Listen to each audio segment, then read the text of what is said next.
Welcome back नाज़रीन। शाह साहब हिन वक्त जेका डेवलपमेंट है वो है त ताहिरुल क़ादरी इमरान खान साहब जी आर्मी चीफ से मुलाकात जारी है। मुख़्तलिफ़ ॻाल्हियूं जेके से मुख़्तलिफ़ ज़रियन का साम्हूं अचनि पियूं। तव्हां छा था सम्झो कहिड़ो मामलो तय थी सके थो? छा क़ौमी हुकूमत जुड़न जो को इम्कान है या वज़ीर आज़म जे इस्तीफ़ा जे एजेंडे ते का ॻाल्हि ॿोल कई वेंदी? मां सम्झां थो त ऑप्शंस इलाही सारा ज़ेर गौर हूंदा। उन में हिकिड़ो त ज़ाहिर आहे इहो बि जेके इन्हनि धुरनि जी जेका डिमांड हुई मुतालबा हुया, पर मां अञा बि चवां थो त हिन वक़्तु ठीकु आहे तजिया इहे ई था हलनि जिन सां असां ॻाल्हायो आहे त सभु इहो ई था चवनि त हुकूमत कमज़ोर थी आहे, पर ईअं बि न आहे त ओचितो के हिकिड़ो मतिलबु चवंदा आहिनि न त पंहिंजो हिकिड़ो बम कराए वञे ऐं मामला थो थी वञनि, एॾो तकड़ में न थींदा। स्लोली ग्रेजुअली थींदा ज़रूरु, ॾिसो वेंदा हर पासे, पर हिन वक़्तु जेके इहे हिननि जो छा चवणु आहे इमरान खान साहब जो या ताहिरुल क़ादरी साहब जो आर्मी चीफ साहब सां मुलाक़ात थींदी ऐं इहो बि आहे त मुकमल उन जो मतन साम्हूं न ईंदो। कुझु जेके बुनियादी नुक़्ता आहिनि जेको ज़ाहिर आवाम खे बि राज़ी करिणो आहे, कारकुननि खे बि राज़ी करिणो आहे, मीडिया खे बि मुंहुं ॾियणो आहे, त उन हवाले सां ॿ टे बुनियादी नुक़्ता साम्हूं अची ईंदा। बाक़ी शयूं रहंदियूं राज़ में जेसि ताईं उन ते डेवलपमेंट्स थियनि, वरी सरकार को हुकूमत को नवाज़ शरीफ़ साहब को उहे मुतालबा मञराया वञनि। ऑप्शन ते जेको हूंदो न ज़ेर गौर हिन वक़्तु उहो इहो हूंदो त जेतिरो स्मूथली, जेतिरो सुठे सुहिणे नमूने थधे नमूने मामला हल थियनि त कोशिशि इहा हूंदी, पर न थींदा त पोइ वरी ज़ाहिर उन्हनि वटि ऑप्शंस हूंदा आहिनि उहे पोइ। अच्छा, तव्हां सम्झो था त जेको बि तय थींदो उहो आर्मी चीफ तरफ़ां ई तय थींदो? हिन वक़्तु अगरि सालसी जो जी जेका ज़िम्मेदारी अगरि आर्मी चीफ जे मथां आहे त मुंहिंजो ख़्यालु आहे शायदि उहो मारिया सुल्तान साहिबा चयो या हुमा बकाई साहिबा इहो चयो त हाणे मामला जेके आहिनि उहे तय आर्मी चीफ कनि, उहो बिल्कुलु हुनजी ॻाल्हि सही आहे। अच्छा, बुनियादी नुक़्ता तव्हां सम्झो था त साम्हूं अची सघनि था या उनखे अनाउंस करण में अञा देरि लॻंदी या हिकमत अमली जेसि ताईं फाइनल नथी थिए तेसि ताईं को सिनेरियो वाज़े न कयो वेंदो? बिल्कुलु तरीक़ेकार हिकिड़ो ॾिसो, या त अगरि ही प्री प्लान्ड आहे त पोइ त हर शइ स्क्रिप्ट जे अंदरि हूंदी, अगरि प्री प्लान न आहे ऐं अगरि या हिकिड़ो हूंदो आहे त हल्को हिंट या आइडिया हूंदी आहे पर इहा ख़बर न हूंदी आहे त मामलात जेके आहिनि उहे फाइनल किथे वञी हल थींदा या किथे वञी पहुचंदा। उन वक़्त जा जेके पैरामीटर्स हूंदा आहिनि, उन वक़्त जी जेका सूरतहाल या सर्कमस्टेंसिस हूंदा आहिनि, उन मुताबिक़ फ़ैसिलो करणो हूंदो आहे। त हाणे इहो ॾिसणो पवंदो त ही कहिड़े लेवल ताईं वञी चुका हुआ ऐं हाणे इहा शइ जेका आहे साम्हूं ईंदी, उहो जेसिताईं को ॿई लीडर्स जेके आहिनि उहे एड्रेस नथा कनि। शाह साहब, तव्हां सम्झो था त वज़ीर आज़म जे इस्तीफ़े वारे मुतालबे खे आर्मी चीफ हिकु पासे करे सघे थो, छो त घणो एहतजाज कंदड़ धुरियुनि जो ज़ोर इहो ई हो त जेसिताईं वज़ीर आज़म इस्तीफ़ा न ॾींदो तेसिताईं का बि ॻाल्हि ॿोल न थी सघंदी, पर हाणे जीअं त मामिलो आर्मी चीफ जे हथ में आहे, तव्हां सम्झो था त इन ते को रद्द अमल साम्हूं अची सघे थो ओतिरो ई शदीद जेतिरो अॻु में हुयो, या इन ते को सेटिंग थी सगे थी? मुंहिंजो अंदाज़ो इहो आहे त हिन वक़्तु कार्ड्स ते प्राइम मिनिस्टर रेज़िग्नेशन खां सवाइ ॿिया रेज़िग्नेशन्स आहिनि ऐं उन्हनि जो इम्कान थी सघे थो, जीअं त पंजाब जो वॾो वज़ीर ऐं कुझु ॿिया जेके नॉमिनेटेड माण्हू अगरि हुजनि या जंहिंमो हिननि धुरनि खे तसली थिए त ठीकु आहे फ़िलहाल अगरि मुज़ाकरात करणा आहिनि, अगरि सालिस जो किरदारु अगरि आर्मी चीफ करे थो त आर्मी चीफ छड़ो ईअं न आहे त वञी उते ॿुधंदो त जी आप क्या कहते हैं आप बताए, अच्छा ऐसे करना है तो मैं नवाज़ शरीफ साहब ईअं न, उन में ज़ाहिर आहे कुझु हुननि खे बि पंहिंजी क्रेडिबिलिटी त शो करणी आहे न, त उन में उहो इहो चवंदा त भई ठीकु आहे नवाज़ शरीफ साहब जो ऑप्शन आहे,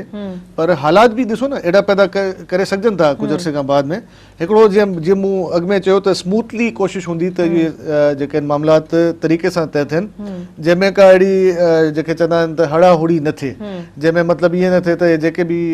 जमहूरी क़ुवतूं आहिनि या पार्टीज़ आहिनि, पॉलिटिकल पार्टीज़ आहिनि, इहे सुभाणे रोडनि ते निकिरी अचनि। उहो ही न चाहींदा, अहिड़ो माहौल न ठहंदो जीअं असां माज़ी में जीअं ॾिसंदा हुआसीं न त हिकिड़ी नंढड़ी ॻाल्हि जेका आहे उहो राई जो पहाड़ ठही करे वरी पोइ ॿिए ॾींहुं जेको आहे हुन ते सॼे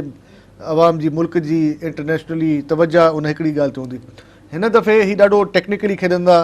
ही काफ़ी कोशिशि कंदा त मामला बिल्कुलु तब्दीली तरफ़ वञनि, पर आहिस्ता आहिस्ता वञनि, स्लोली एंड ग्रेजुअली वञनि। अच्छा शाह साहब, कल्ह क़ादरी साहब जेको आहे सो ख़िताब कंदे कारकुननि खे चयो त न हू हिते वधीक तरसंदा, न ई हुननि पंहिंजे कारकुननि खे मुखातिब थींदे चई त न ई अॼु खां पोइ तव्हां हिते राति जेको आहे सो तरसंदा। तव्हां सम्झो पिया त अॼु वाक़ई कुझु अहिड़ो को फाइनल थियण वारो हो या पार्लियामेंट जी तरफ़ वधनि आहे इहे जो हिकदमि जेको आहे थर्ड एम्पायर जी तरफ़ां जेको आहे सो विच में सालसी जो किरदारु अदा करण जी पेशकश कई वई? जी हा, इहा शइ बिल्कुलु ईअं ई आहे त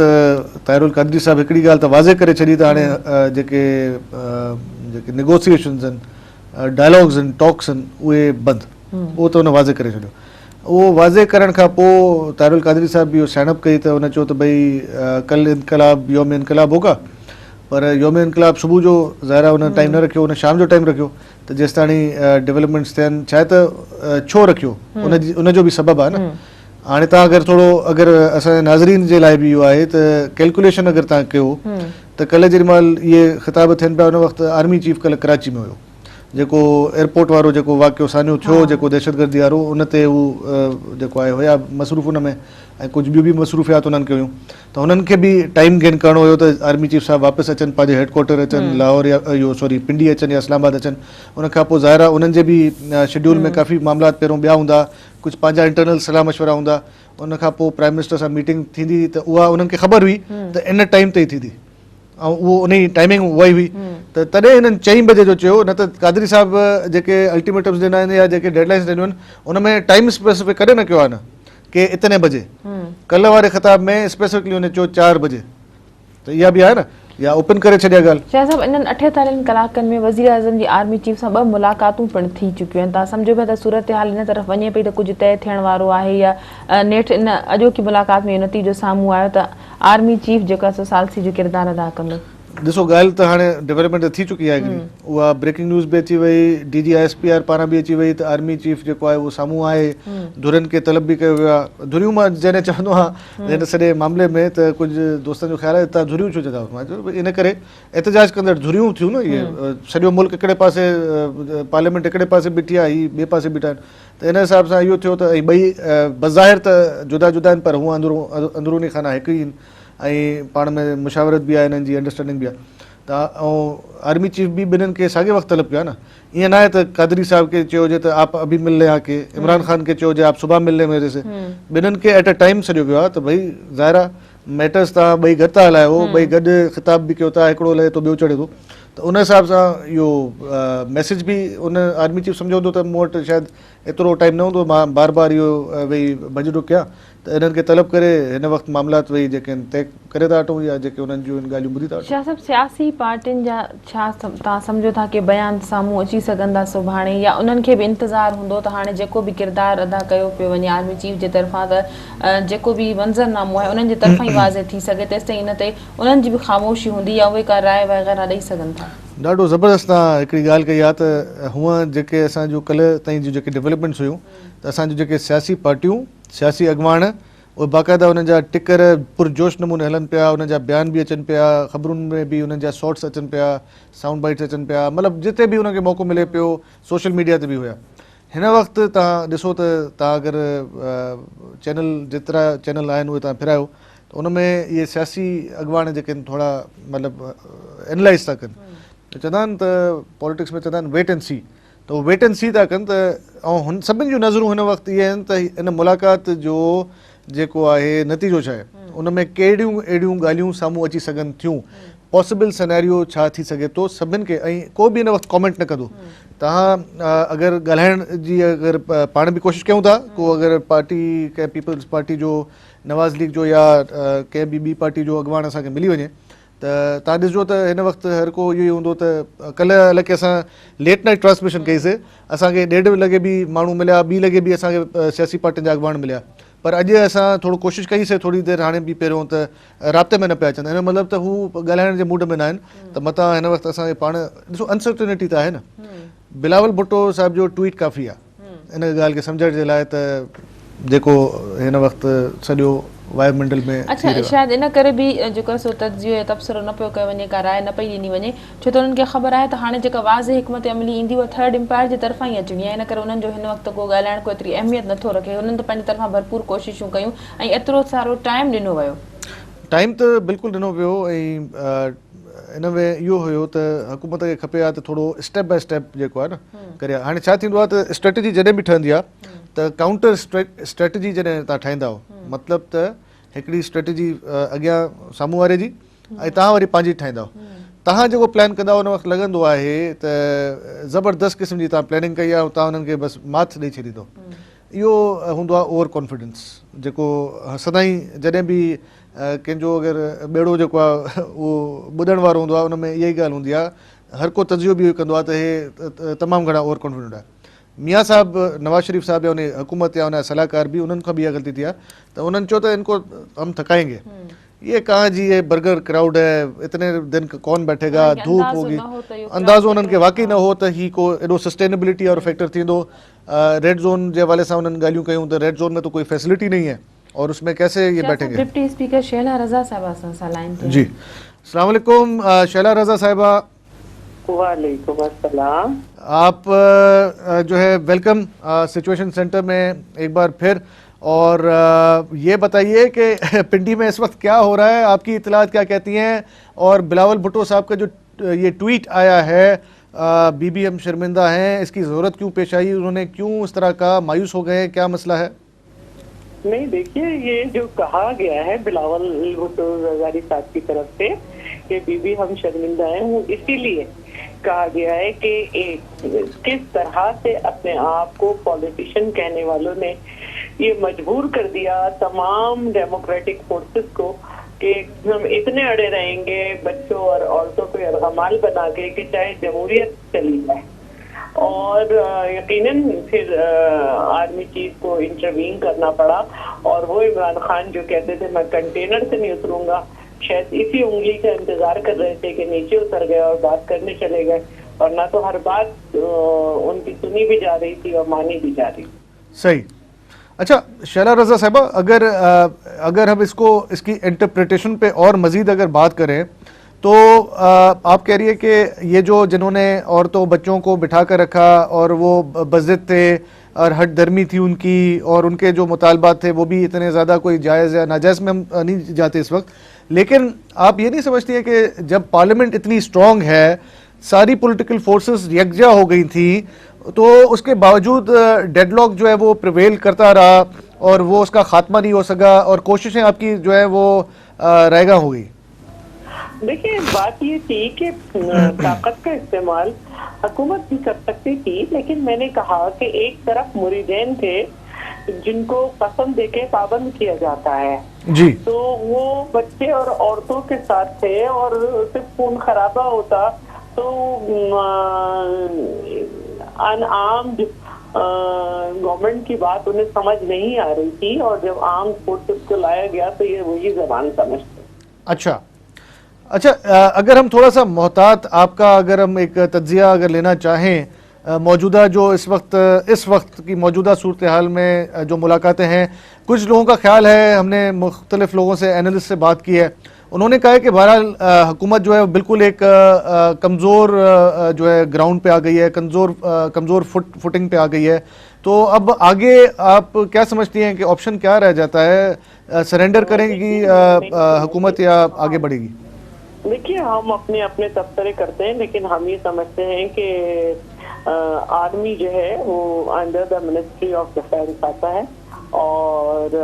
बजाय इसके कि आर्मी की ताकत को दूसरी तरीके से इस्तेमाल किया जाता, वो लोग जो हठधर्मी का शिकार थे उनको इस ताकत के जरिए नीचे उतारा गया है जी, और उनको उनकी जगहों पे भेजा जाएगा। और ये उन सियासतदानों के लिए शर्म की बात है कि जो सियासत में अकेले हैं अभी और कभी भी इतनी मेजॉरिटी से नहीं आएंगे कि 2/3 मेजॉरिटी से अपनी हुकूमत बना लें, लेकिन उन्होंने तमाम पॉलिटिकल पार्टीज की कैरेक्टर असैसिनेशन की, लीडर्स की, और किसी की बात नहीं मानी, सिर्फ अपने आप को सही समझा और जिसके नतीजे में इंटरवीन करवाया गया। अच्छा, एक बात अगर मैं आपसे ये पूछूं कि पाकिस्तान पीपल्स पार्टी जो है वो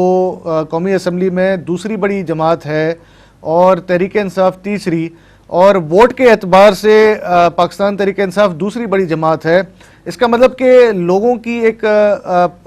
उनकी पॉपुलैरिटी है या लोगों के अंदर उनकी पसंद जो है वो इतनी तो है कि वो इतने ज़्यादा वोट ले गए, और फिर उनका कुछ वो जो कह रहे हैं कि मैंडेट हमारा जो चोरी हुआ और वो रिगिंग हुई, तो इसमें इसका मतलब कि मासेस में अवाम तो उनके साथ तो है ना। फिर भी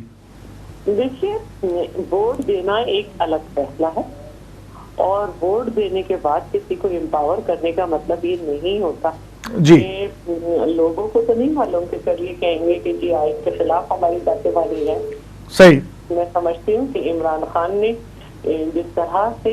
ये प्ले किया, जिसका भी स्क्रिप्ट था, उससे उनकी सियासी साख को बहुत ज्यादा असर पड़ा है और वक्त साबित करेगा कि इमरान लूजर। अच्छा, एक आखिरी सवाल आपसे ये है कि जैसा बलूचिस्तान की जो असेंबली है, सूबाई असेंबली, उसमें करारदाद एक जो है वो मुश्तरका तौर पे लाई गई थी और वो करारदाद मंजूर भी हुई कि ये जो इस्लामाबाद वाले हवाले से, वज़ीर आज़म के इस्तीफ़े के हवाले से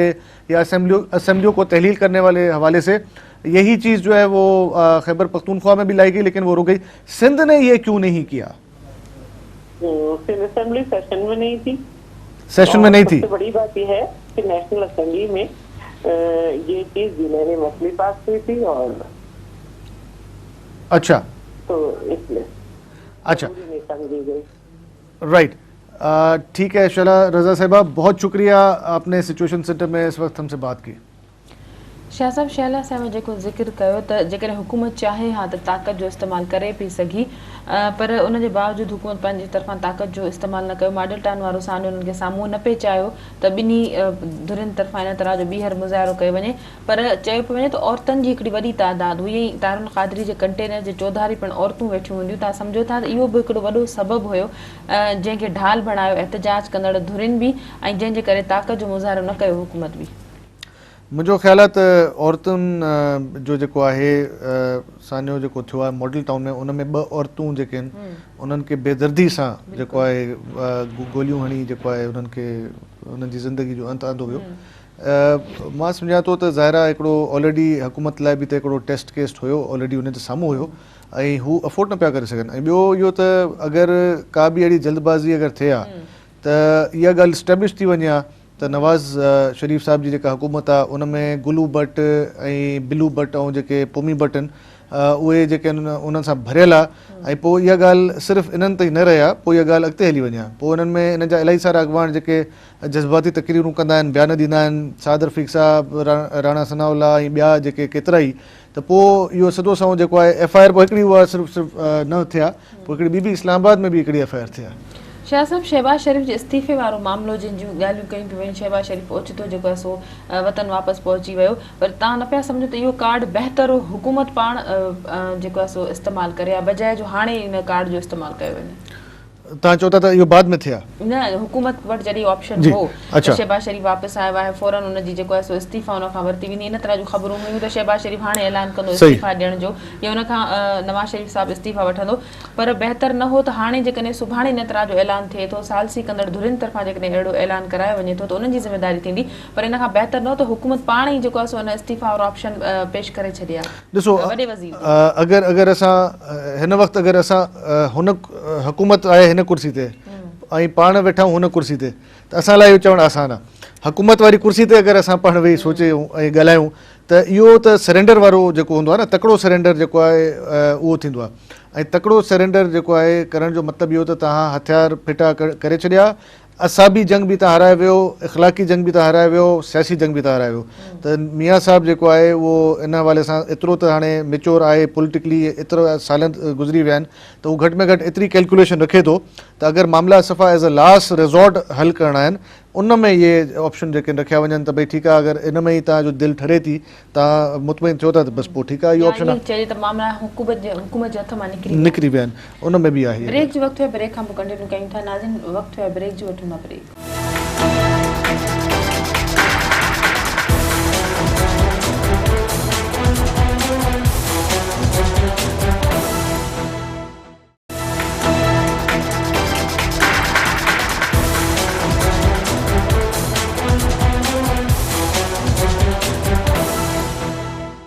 वेलकम बैक नाज़रीन। शाह साहब, इस्लामाबाद जी सूरत हाल के हवाले से हाणे ॻाल्हाईंदासीं, कोशिशि कंदासीं त असांजे नुमाइंदे सां असांजो राब्तो थी सघे। इस्लामाबाद में तव्हां कहिड़ी सूरत हाल ॾिसंदव? काफ़ी ॾींहंनि खां ख़ौफ़ वारी, परेशानी वारी ऐं कुझु थियण वारी जॻह हुई माण्हुनि जी, त हाणे छा थी सघे थो? तव्हां सम्झो था त हाणे इस्लामाबाद जा जेके शहरी आहिनि उहे बि आज़ादु थी सघंदा इन कंडीशन में? तव्हां ख़ौफ़ तव्हां इहो छो था चओ त ख़ौफ़ वारी सूरत हाल? छो त जेको अल्टीमेटम ॾिनो पियो आहे, उते त राति जो लाइटिंग वाइटिंग फर्स्ट क्लास, फेस पेंटिंग, गाना, नगमा सभु कुझु हुया, रात जो हिकिड़ो हले पियो पाण में माशाल्लाह फर्स्ट क्लास आहे, सुठो माहौल हुयो ॾाढो, पर न ऑन अ सीरियस नोट ज़ाहिर आहे हिकिड़ी तशवीश त हूंदी आहे, इन्हनि खे बि हूंदी, जेके एहतजाज कंदड़ आहिनि उन्हनि खे बि हूंदी। ऐं जीअं अॼु बि इहा सूरत असां ॾिठी आहे त जेको हीअ जेको मशकूक क़िस्म जी हिकिड़ी जेका आहे छा हुयो डिवाइस जेको इहो सॼो हिकिड़ो कयो वियो इन हवाले सां, या इन खां पहिरियों तारुल कादरी साहिब जे जेको आहे ख़िताब दौरान जेको स्पीकर जेको आहे उहो हुन जेको आईसी वाईसी उॾी वई, उन ते धमाको थियो, त इहे ॾिसो न उन में छिरक त निकितो हुननि जो, इहो त हुयो हिकिड़ो त भई ठीकु आहे हूअं उन्हनि जा अरेंजमेंट्स हुया,